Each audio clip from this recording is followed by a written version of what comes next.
I just can't pretend it's alright. Here I am again. Here I am again. I am one story. I would be lying if I say to you that I never felt ashamed or frustrated about it. I could tell you mine, over and over.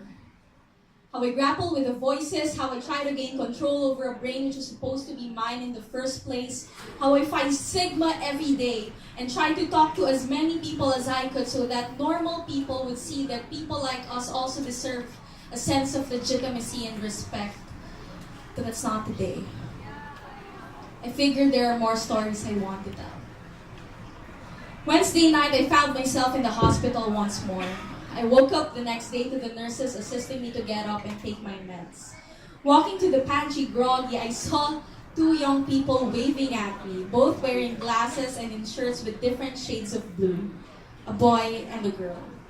These two are too friendly for a very depressed person like me, I thought to myself.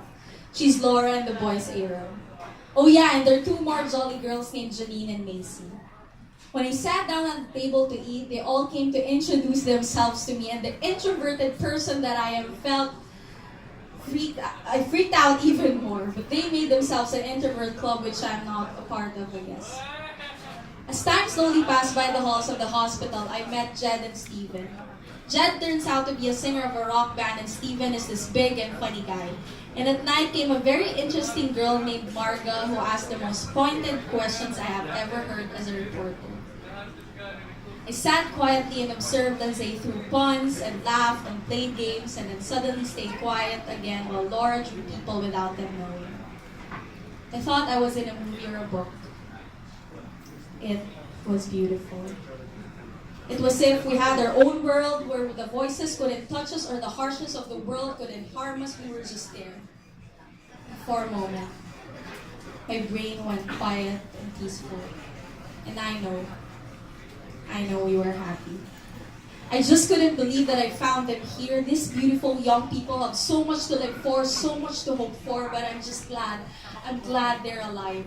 Their lives are grace in motion. Their fights are something I've known. Their scars I might not have seen, but I have my own. Their stories are worth telling, that's why I'm telling it now. Their bravery I look up to, for I know they might not be aware, but their everyday heroics of staying alive amazes me.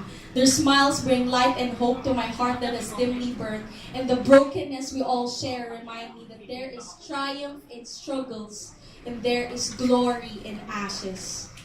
There is suffering and pain, but faith, hope, and love is salvation. The dawn will soon break the night and comes another day to look forward to. I know it's tiring, my dear, and rest is elusive, but just to let you know, you are a warrior. You are a warrior. You are a warrior. And defeat is inevitable to sweet victory. Each day has its own battles, but we fight. And I know that we will continue to fight on. Cheers to those who live. Cheers to us and the many others. Thank you so much.